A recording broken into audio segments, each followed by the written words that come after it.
예수님을 구주로 모시고 난 다음에 변화되어가는 성도의 삶의 특징이 무엇이라고 생각하십니까? 바로 성령님의 지배를 받는 삶이다. 저는 이렇게 설명을 드렸습니다. 성령님께 사로잡히고 성령님의 능력에 의해 살아가는 삶, 이전에 우리의 삶이 본능이 지배하는 삶이었고 그리고 죄가 지배하는 삶이었다면 예수님을 믿고 변화된 그 다음의 삶은 성령님의 말씀에 순종하여 살아가는 삶이라는 것입니다. 그러니까 이러한 전제로 볼 때 교회를 다니지만 성령의 역사 안에 있지 못하고 성령의 창조 안에 있지 못하면 성도가 되지 못한다는 이야기가 되는 거예요. 그렇다면 성령님께 지배받기 이전의 사람들의 삶의 특징은 무엇일까요? 우린 지난주에 성령의 충만함을 입은 사람들의 특징을 살폈는데 반대로 그렇지 못한 사람들의 특징이 무엇일까를 좀 살펴보려고 합니다. 첫 번째, 정욕과 탐욕이 가득한 삶이라는 겁니다. 성경은 인간을 정욕과 탐욕의 존재라고 정의합니다.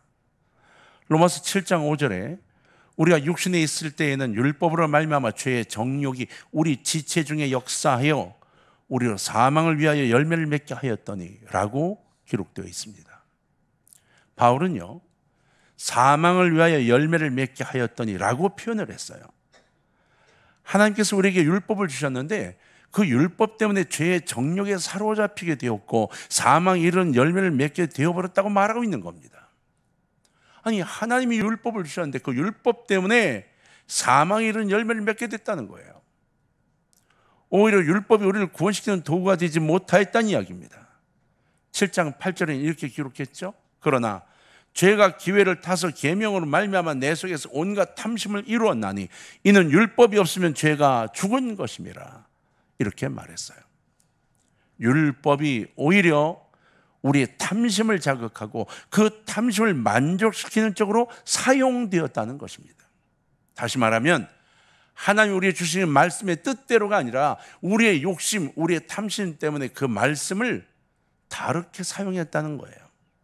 다시 이야기하면 하나님께서 우리에게 율법을 주셨는데 우리가 그리고 내가 그 율법을 통해 어떻게 하면 하나님 앞으로 한 걸음 더 나갈까를 고민해야 하는데 오히려 율법을 가지고 다른 사람들을 죽이는 도구로 사용했다는 것입니다.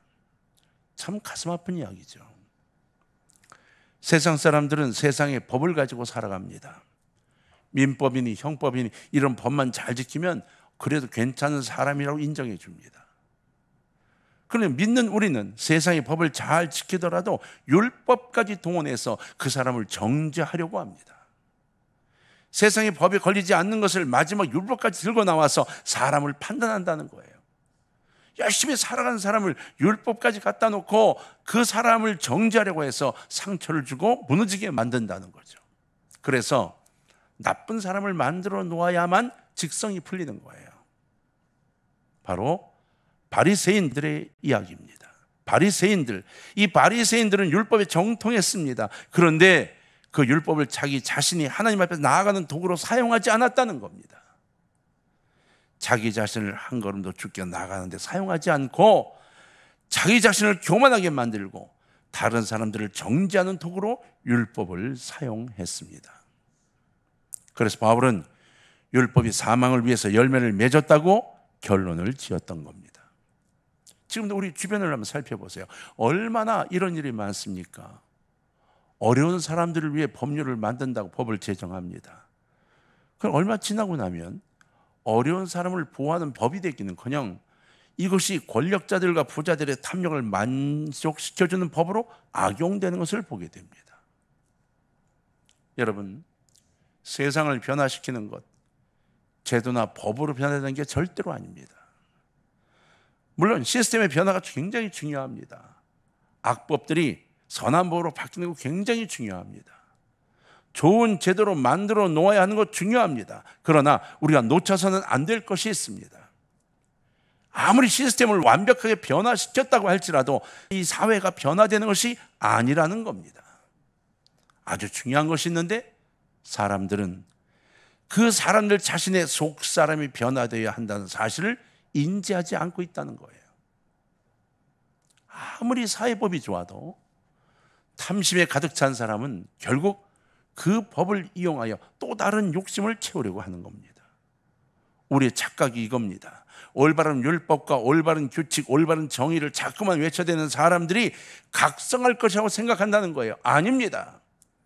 각성하지 않습니다. 사람들은 자신의 정체가 정욕과 탐욕 속에 있음을 몰라서 그런 일들을 하고 있는 겁니다. 두 번째는 악독한 삶을 살아간다는 겁니다. 성경은 인간의 악독함을 이야기하고 있습니다. 인간이 어떤 존재입니까? 여러분 많이 안다고 선하게 사는 것을 보셨습니까? 어디 한번 이야기해 봅시다. 법관들, 변호사들, 그들이 정의를 가지고 있다고 생각하십니까? 사법고시 붙은 사람들이 법을 가장 잘 알고 있습니다. 법을 가장 많이 아는 사람들이 그 법을 잘 지키도록 하고 백성들이 그 법을 잘 이용하도록 하고 있나요? 아니면 악용하고 있나요? 땅에 대해서 제일 많이 아는 사람, 땅의 가치, 땅의 유통에 대해 제일 많이 아는 사람들이 어떻게 하면 공정한 분배를 이룰까, 어떻게 하면 힘든 사람들을 도울까를 고민하는 게 아니라 이 법칙을 통해, 이 법을 통해 내가 얼마나 많은 것들을 얻을 수 있을까를 고민하지 않나요? 우린 우리 역사상 초유의 전세 사기라는 걸 지금 겪어보고 있습니다. 말도 안 되는 일들을 해내고 있는 거예요. 법 다 만들어 놓은 법들입니다. 그 법을 이용하고 있는 겁니다. 그 안에 변호사들이 여러 속해 있습니다. 땅에 대한 정보를 가지고 투기하고 탐닉에 빠져 있죠. 굉장히 많은 사람들이 그 땅에 대한 법들을 만들고 정리하면서 미리미리 그 땅을 먼저 사고, 그리고 그 땅을 사놓고 법을 바꿔서 오르게 한다면 큰 이익을 누리고 있다는 이야기를 우리는 다 알고 있죠. 금융 시스템에 대해 잘 아는 사람이 그걸 가지고 어떻게 서민들을 잘 먹여 살릴까 고민하는 걸 본 적이 있습니까? 오히려 어떻게 하면 큰 돈을 벌까 이 생각에 꽉 빠져 있지 않습니까? 우리가 착각하고 있는 게 있어요. 바로 사람들이 몰라서 못한다는 생각입니다. 아닙니다. 몰라서 못하는 게 아닙니다. 너무 많이 알아서 그릇된 길로 가고 있는 겁니다. 다 알고 있습니다. 그런데 순종할 생각과 능력이 없는 겁니다. 사도 바울은 자기가 예수 그리스도를 믿고 영접하고 난 다음에 하나님의 말씀대로 살려고 굉장한 노력을 했던 사람입니다. 정말 피나는 노력을 했던 사람이죠. 근데 그가 무엇이라고 말합니까? 로마서 7장 11절에서 이렇게 말합니다. 죄가 기회를 타서 계명으로 말미암아 나를 속이고 그것으로 나를 죽였는지라. 믿고 난 다음에도 죄가 나를 죽인 느낌을 받았다는 거예요. 계속 그것이 나를 침노해 왔다는 거예요. 로마서 7장 14, 15절에서 바울은 우리가 율법은 신령한 줄 알거니와 나는 육신에 속하여 죄 아래에 팔렸도다. 내가 행하는 것을 내가 알지 못하노니 곧 내가 원하는 것은 행하지 아니하고 도리어 미워하는 것을 행함이라라고 고백하고 있어요. 22절로 24절에 보면 내 속사람은 하나님의 법을 즐거워하되 내 지체 속에서 한 다른 법이 내 마음의 법과 싸워 내 지체 속에 있는 죄의 법으로 나를 사로잡는 것을 보는도다. 오호라 나는 곤고한 사람이로다. 이 사망의 몸에서 누가 나를 건져내랴. 이것이 바울의 갈등이었습니다. 여러분, 예수님을 믿고 난 다음에 이런 딜레마에 빠져본 적 없습니까? 나는 분명히 하나님을 사랑합니다. 내가 하나님을 사랑해서 때에 따라 주님 어디 계시나요? 내 손을 잡아주세요 고백하고 손을 놓지 않기를 원합니다. 하나님 말씀대로 살고 싶습니다. 순종하고 싶습니다. 미움이 아니라 사랑하고 남들을 밟고 일어서는 게 아니라 남들을 섬기고 싶고 시기와 질투가 아니라 그들을 위해 중보기도 싶은 마음이 있습니다. 그런데 예수님을 믿고 난 다음에도 여전히 미움이 있고 여전히 시기가 있고 여전히 남의 고통을 즐기고 있는 내 모습을 발견하고 갈등한 적은 없나요? 알게 보면 내 이익을 위하여 슬그머니 모른 척하지 않나요? 운전하면서 잠깐 사이 느끼는 갈등을 느끼지 않나요? 이것도 우리 속에 왜 이런 것들이 있을까요? 이게 인간의 모습입니다. 몰라서 못하는 건가요? 아닙니다. 몰라서 못하는 게 아니라는 겁니다. 그런데 사도 바울이 로마서 8장으로 넘어가면서 희망을 노래합니다. 그 이유가 무엇일까요? 로마서 8장 1절로 3절인데 이건 교독을 좀 해봅시다. 3절은 같이 읽겠습니다. 그러므로 이제 그리스도 예수 안에 있는 자에게는 결코 정죄함이 없나니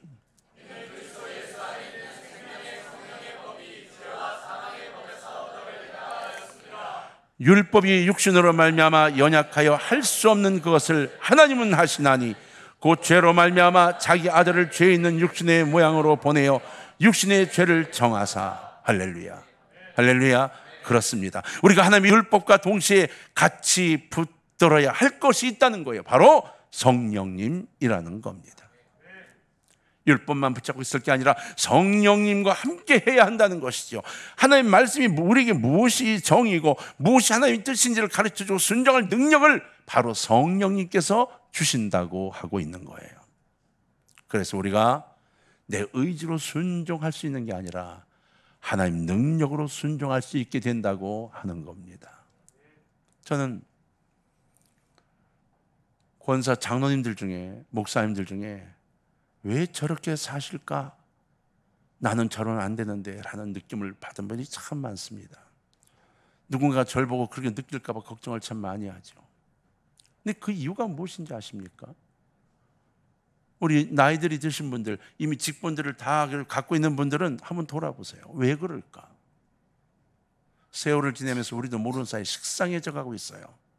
식상해진 이유가 뭔가요? 바로 이 정욕과 탐욕과 악독 때문입니다. 교회에서 부목사님들이 굉장히 많은 교회가 있죠. 장로님들이 많은 교회가 있죠. 그 가운데 막 정말 생각해도 많은 일들이 있는 거 아십니까? 왜 그럴까요? 너보다 내가 더 인정받고 싶다는 겁니다. 너보다 내가 더 칭찬받고 싶다는 겁니다. 주님만 바라보고 열심히 최선을 다하는 삶이 아니라 그것은 놔놓고 남들보다 내가 더라는 생각이 그 속에 있는 거예요. 더 헌신하고 아무도 모르게 성경에 있는 말씀처럼 그냥 주님만 위해 살아가는 존재로서 주님의 칭찬을 듣는 사람이 아니라 다른 사람들이 칭찬을 받는 사람. 그래서 그 아픔들이 커오는 겁니다. 우리 속에 있는 탐심, 우리 속에 있는 욕심, 그리고 우리 속에 있는 악독함을 내려놓는 방법은 내 스스로의 결단이 아닙니다. 성령께서 역사하셔야만 합니다. 그러므로 성도의 삶이라는 것은 하나님의 말씀을 듣고 성령의 능력으로 순종할 수 있는 힘을 받아서 순종하며 살아가는 것입니다. 그렇다면 성령 충만한 삶은 어떤 특징을 갖고 있는가? 첫 번째로 죄에 대해 아주 예민해지는 거예요. 내가 죄에 대해 예민해집니다. 하나님께서 우리 심령 속에 역사하면 요한복음에 나온 것처럼 먼저 죄와 의, 심판에 대해서 지적해 주십니다. 그럼 어떤 사람이 성령 충만한 사람인지 아닌지를 알 수 있는 방법은 그 사람이 죄에 대해 예민한가 아닌가로 알 수 있습니다. 저는 이렇게 이야기를 하는 분들을 본 적이 있습니다. 목사님 아무개 있잖아요. 아이고 뭐 좀 요만한 것 좀 했다고 막 울고불고 회개한다고 왜 이렇게 나대는지 몰라요. 저는 그분에게 그렇게 말하고 싶습니다. 사탄이야 물러가라.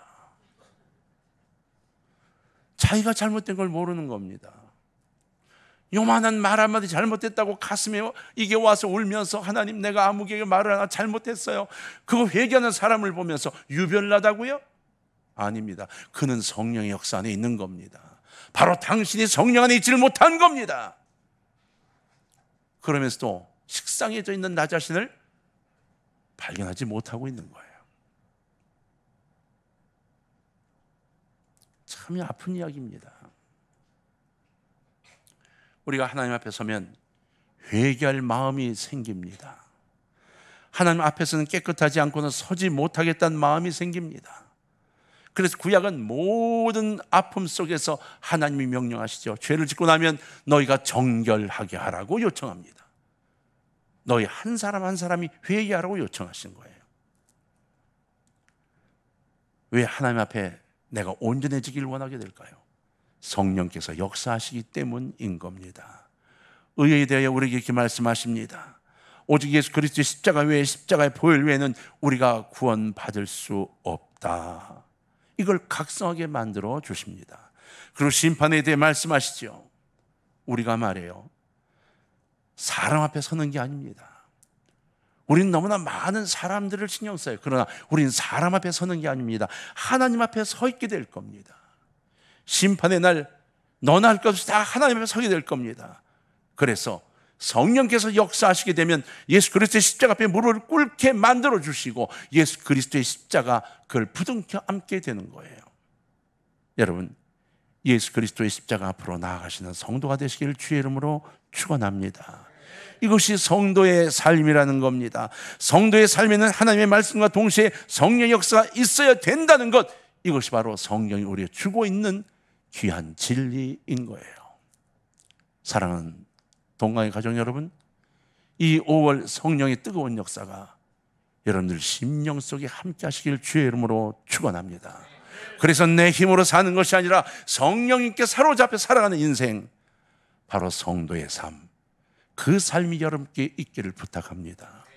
두 번째로, 성령님이 역사하시면 거기에 취해 살게 됩니다. 성령에 취해 살아요.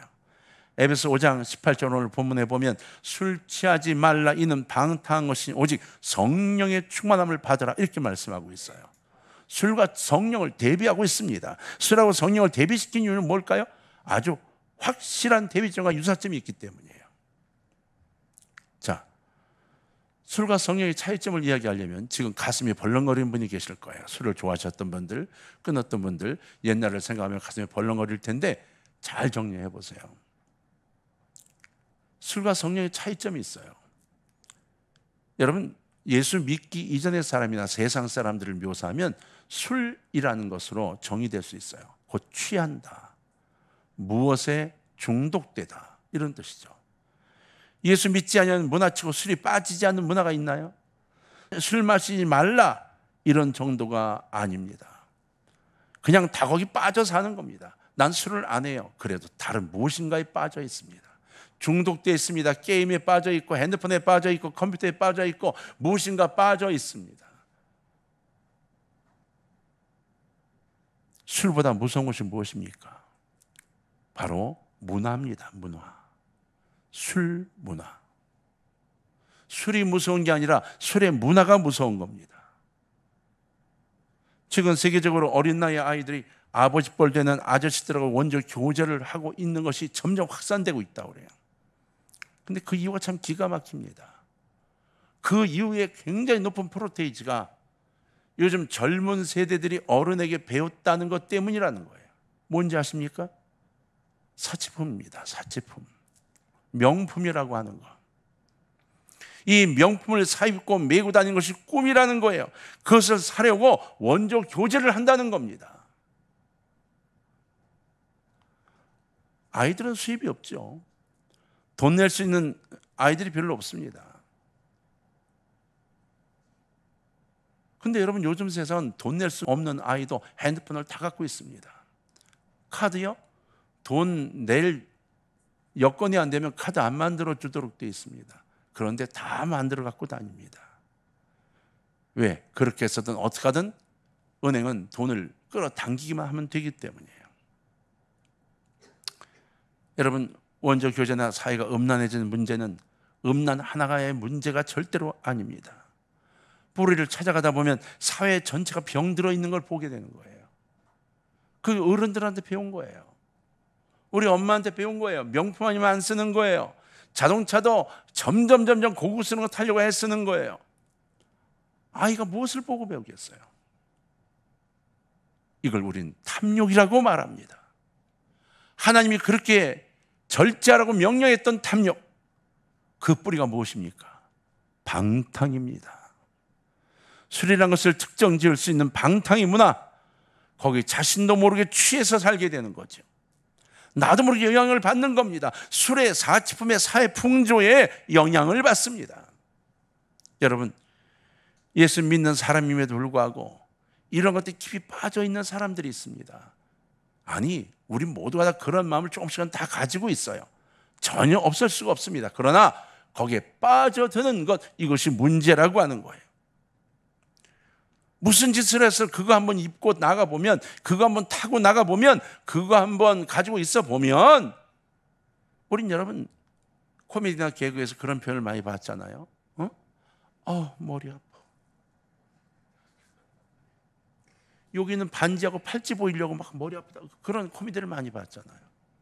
그게 세상 풍조 아닙니까? 여성들이 왜 옷을 깊이 파나요? 왜 깊이 파요? 네? 섹시하게 보이려고요? 아니에요. 여기 하고 있는 목걸이를 보이게 하기 위해서 그런다는 거예요. 참 무서운 일 아닙니까? 그런데 그러한 사치품들이 대부분이 바로 귀신들을 섬기기 위해 만들어졌다는 것을 우리는 알고 있죠. 교묘하게 속이는 그 이야기 속에 빠져들어 그것에 다 탐욕과 욕심으로 젖어 들어가 버리고 만 겁니다. 술에 취해 있듯이 방탕에 취해 있습니다. 그러나 예수님을 믿고 난 다음에 어떻게 됩니까?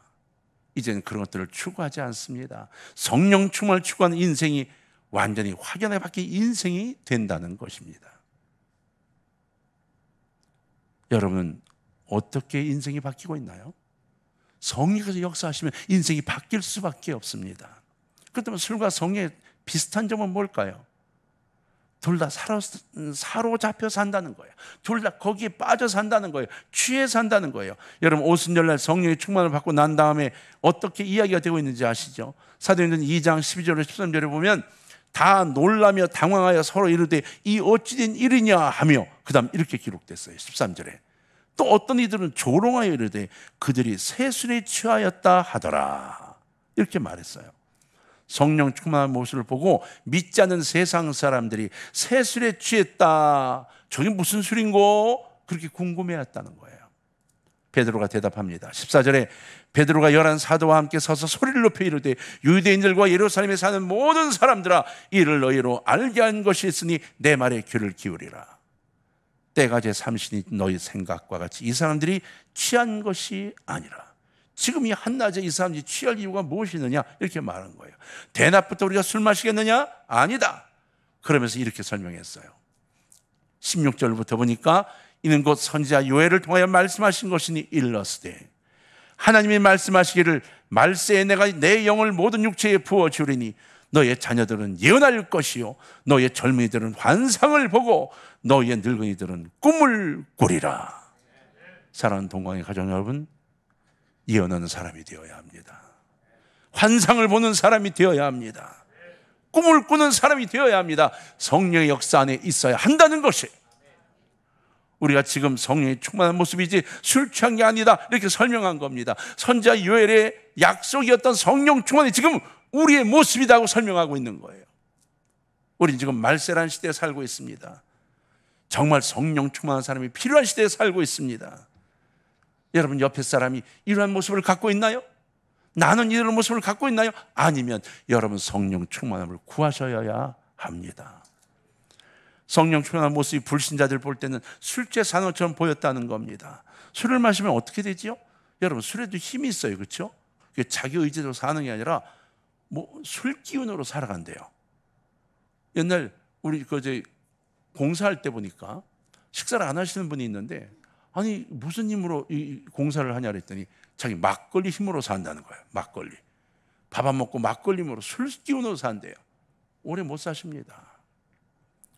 그래도 막걸리는 좀 날지 모르지만 이 화학주나 이런 오래 살지 못합니다. 그런데요, 성령 충만한 백성들도 특징이 있어요. 자기 의지대로 살지 않습니다. 바로 성령이라는 또 다른 힘에 의해 이끌려 살아간다는 것입니다. 내 의지가 아니라 성령님의 의지로 살아가는 겁니다. 내 힘이 아니라 성령의 힘으로 살아갑니다. 성령의 뜻으로 살아간다는 겁니다. 그 다른 사람들이 볼 때에 무엇에 취해 있는 것처럼 보이는 거예요. 괜히 웃는 거예요. 우린 여러분 엄청난 축복의 사람들입니다. 이 땅에서 산 세상 사람과 전혀 다른 차별된 인생을 사는 비결, 바로 여기에 있습니다. 우리는 성령 충만하게 살아가는 존재입니다. 사랑하는 동화의 가족 여러분, 지난주일 제가 간절히 부탁드렸습니다. 다시 한번 부탁합니다. 성령 충만한 삶을 살아 주십시오. 그러기 위해 첫째로 성령 충만을 간절히 구하시기를 부탁합니다. 두 번째, 순종하며 살아가는 심령이 되시도록 노력하시기 바랍니다. 세 번째로 말씀을 사모하여 그 말씀 중에 성령의 임재하심을 체험하시길 주의 이름으로 부탁합니다. 5월 성령 역사가 가득하여 여러분 인생이 변화되고 새롭게 시작하는 인생을 만들어보는 아름다운 한 달, 이 5월을 만드시길 주의 이름으로 축원합니다.